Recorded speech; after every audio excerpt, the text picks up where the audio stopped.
Hey guys, welcome back to my channel. Today we'll be painting this winter scene with trees and shadows on the snow. This one is in real time, so grab your paints and follow along. So to start out this little winter landscape, we're going to need to just do a light sketch for where the tree is going to go. And so in my reference photo, I have this beautiful tree that's kind of bent over, and we see the shadow of the tree coming across the snow. And so I'm just going to do some hard lines where I want the bottom of the trunk of the tree to be. And it's kind of a third of the way across. So if you divided your paper into thirds, we would say that the base of the trunk is right about here, about a third of the way over.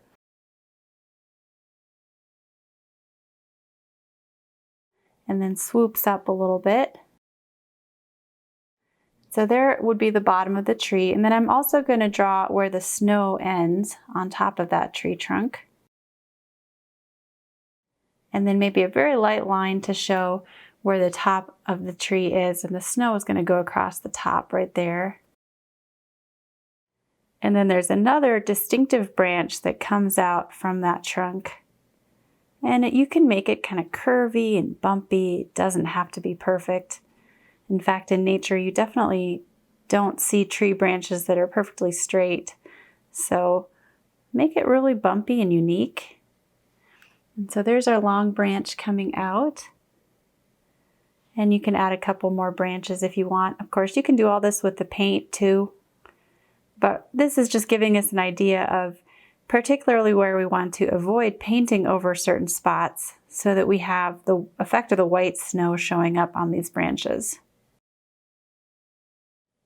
So right there, I just marked where the black tree is going to be, and then above that is going to be the snow resting on top of the branch. And you can indicate a couple other little trees back here, but for the most part, we're going to make this really loose and expressive back here. And there's another tree here. You can decide to include that or not. I think I might leave that one out and just leave it up to the imagination what's in the background over there.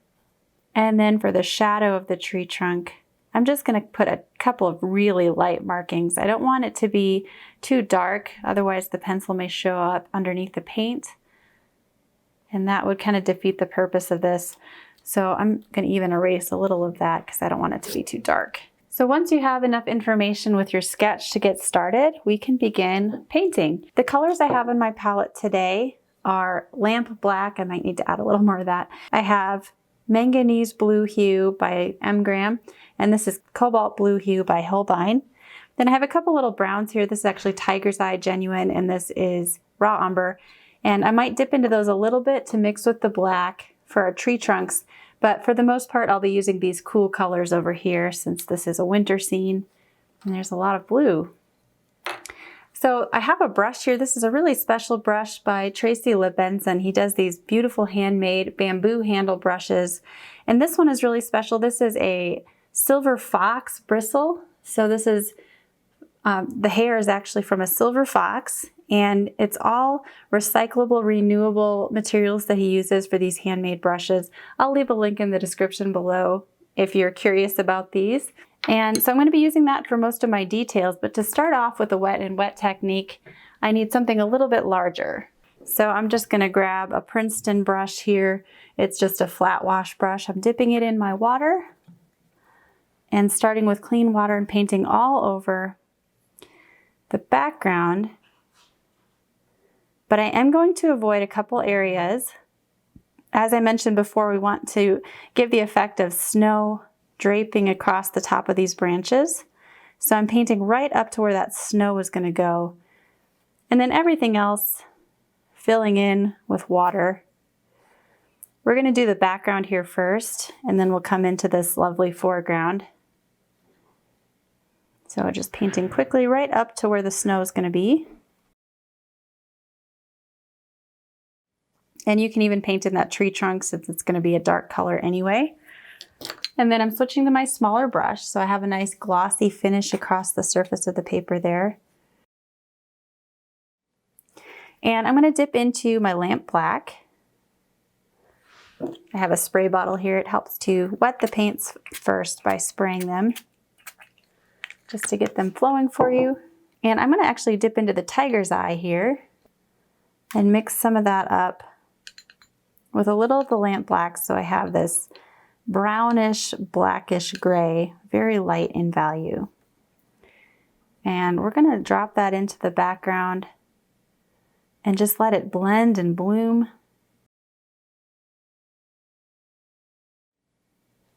And this is just going to suggest this hazy, dead woods back here in the snow.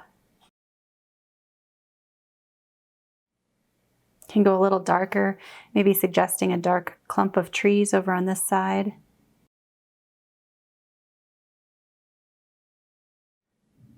And if you have too much water in your paper, dry your brush on the paper towel and scoop some of that back out.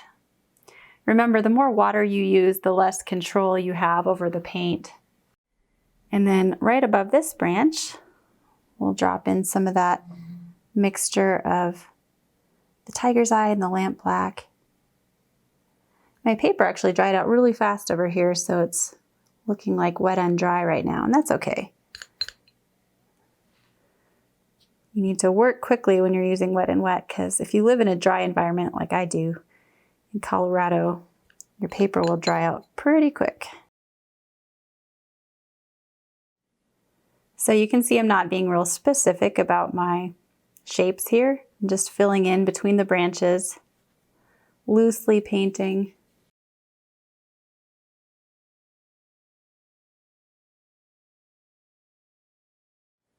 Right up to those tree trunks. Grabbing a little bit more of my tiger's eye black mixture.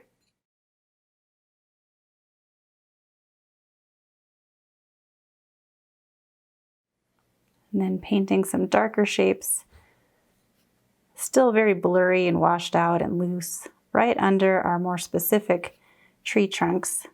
It's really not important if you overlap into those, because those are going to be dark colors anyway.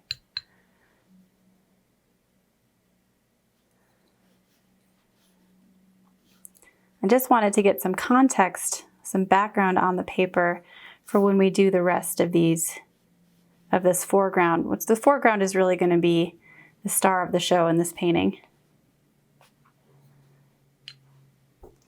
So there you can see we've got some nice loose colors in the background. All right, let's come into the foreground now. You may want to pre-mix your paint colors if we're going to be working wet and wet in the foreground here. And the goal is to get the shadow to just bloom out and soften without losing it completely. So that's going to require a tiny bit of dry time after you wet the paper so that it's a controlled bloom, if you will. So I'm going to take my cobalt blue hue and mix it up over here.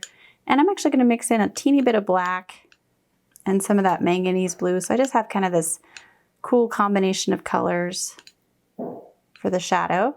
And then we'll set that brush aside for now. And then I'm going to go back in and grab some clean water and paint the entire foreground with water. Make sure that your surface is just glistening wet, just glossy. You don't want any puddles to form. So push the water around if you see any puddles happening. You might have to look at it sideways so you get a good view of where you have too much water or not enough water.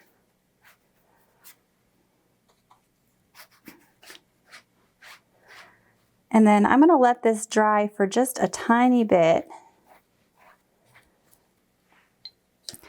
Where I want my edges to be softest are where the shadow is furthest away from the tree.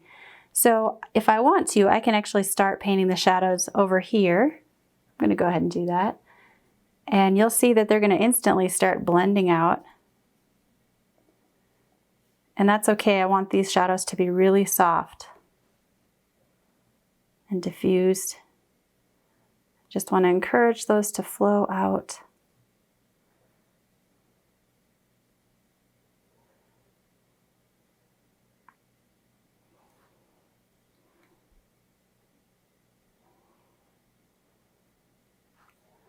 So I'm using that mixture of blues that we mixed up on the palette already.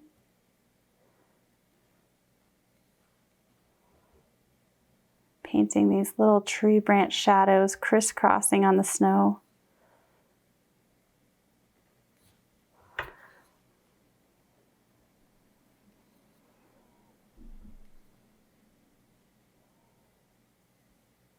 This doesn't have to be perfect.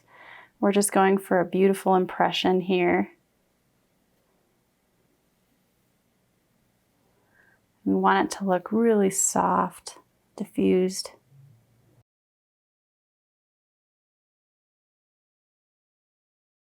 Really quick, if you're finding this video helpful, please give it a thumbs up and leave me a comment below. This really helps me out as a creator to be able to continue offering you guys free tutorials like this one, so thank you.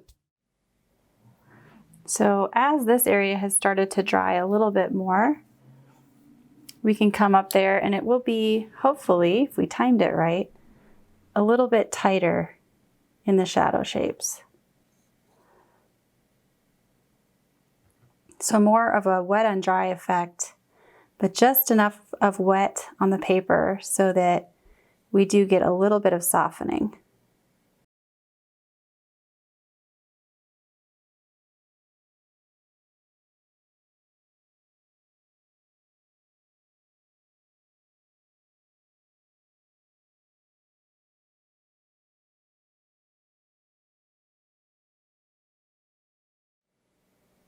Just painting this really big shadow coming down towards the center of the paper here.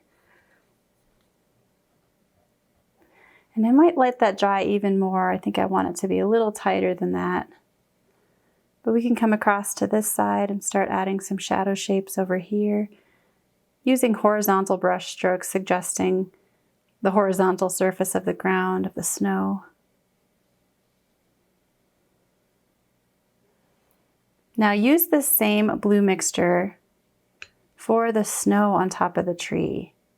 It is in shadow, and so it's not white. But what I'm going to do is I'm going to leave a little highlight along the edge of the snow on top of the tree trunk, untouched by the paint, with the pure white of the paper showing through. And that's just suggesting the glimmering sun on the back of that tree.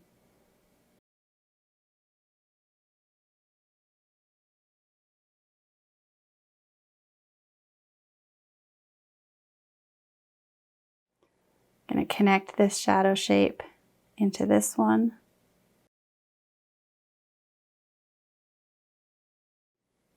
As it's beginning to dry, your blue is going to look a little bit more crisp on the surface. It's not going to look quite so blended and washed out.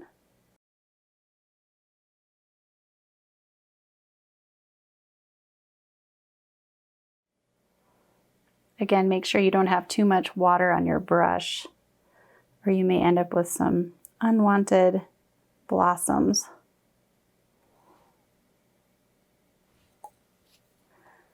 And if you end up with unwanted hard edges, you can soften those with a second brush.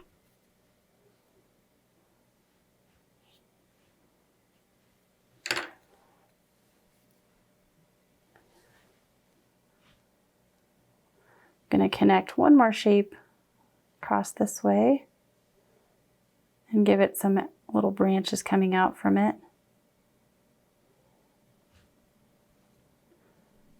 You can do as much detail as you see in your reference or as little detail. Just make sure that you approach your painting with an intention. For me, I want to capture this really crisp, strong tree trunk here, and then draw the viewer in by creating this pathway with the shadow leading right up to it. It's kind of my goal for the painting.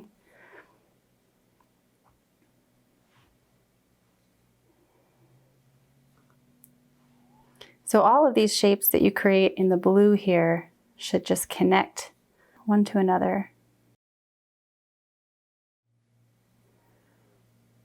You can continue to add crisscrossing shadow shapes. Make sure none of these little branch shapes overpower the tree trunk shadow.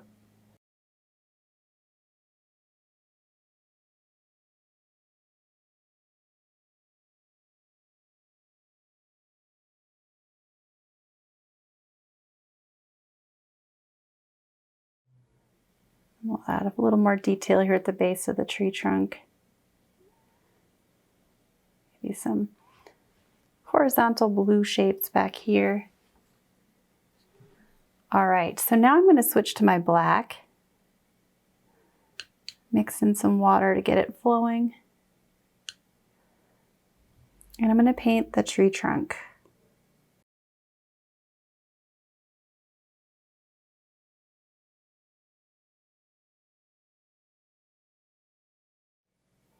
So I'm allowing some of that black to touch the blue that we painted on the tree so that that sort of blends and softens nicely. Then I'm grabbing some of that tiger's eye and introducing some of that brownish sandy color into the tree trunk.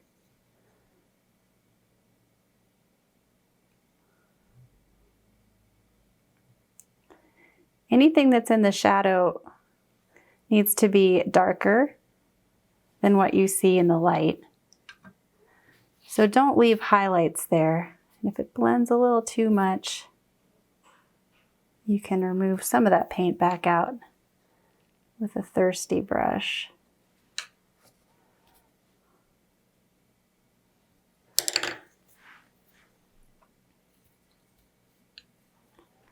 Then we'll paint this tree trunk over here, using almost a little circular motion just to get the paint going quickly. Adding some little tree branches with a tiny tip. Look at how tiny this tip gets, you guys. It's incredible. The detail that you can work with these brushes.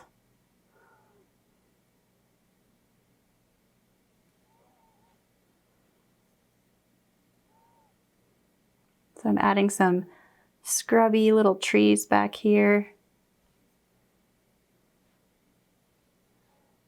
Painting the underside of this big branch.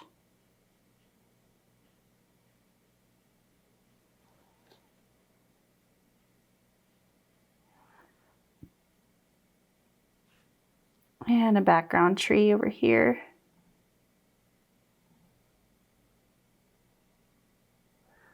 I'm just starting to add some crisscrossing background trees. Nothing too detailed. Just some scumbled on vertical brush strokes suggesting those trees back there.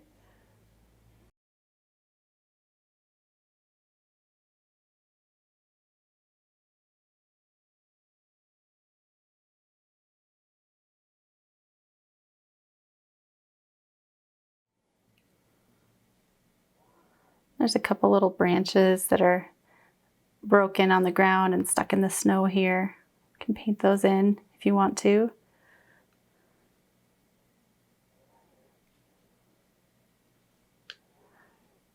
Continuing to paint the underside of these branches coming across.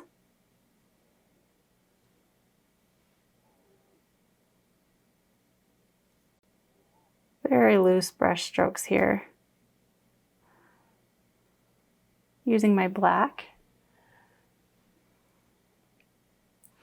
And then adding some of these coming up and away. Right up to where the snow is. You don't want to overlap that into the branch in the foreground.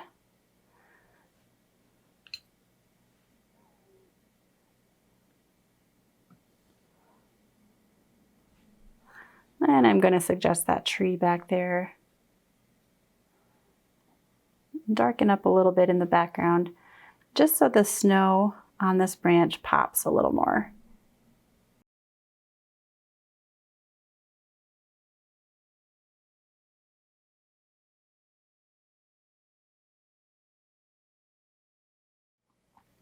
Adding some scrubby trees, branches, and sticks back here.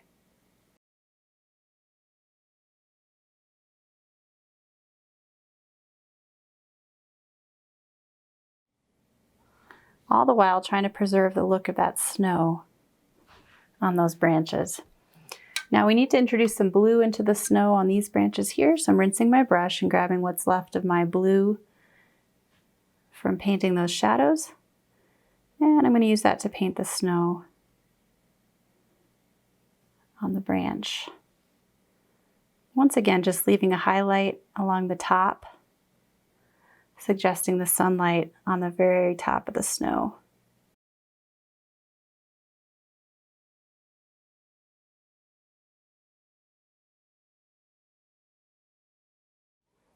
I'm going to bring that blue all the way across. Throw some into those background branches.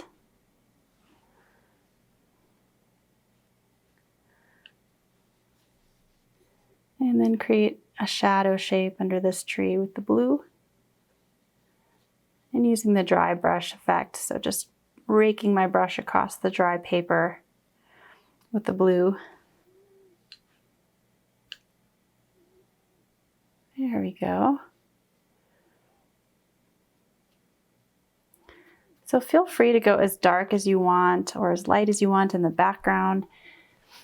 Pretty happy with our soft diffused foreground shadows.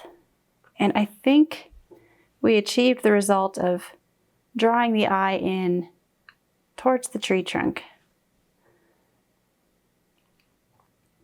If you feel like it needs some more crisscrossing branch shapes in the snow, by all means add those in.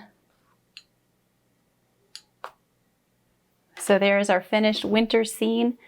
Thanks so much for watching, guys, and I'll see you in the next tutorial.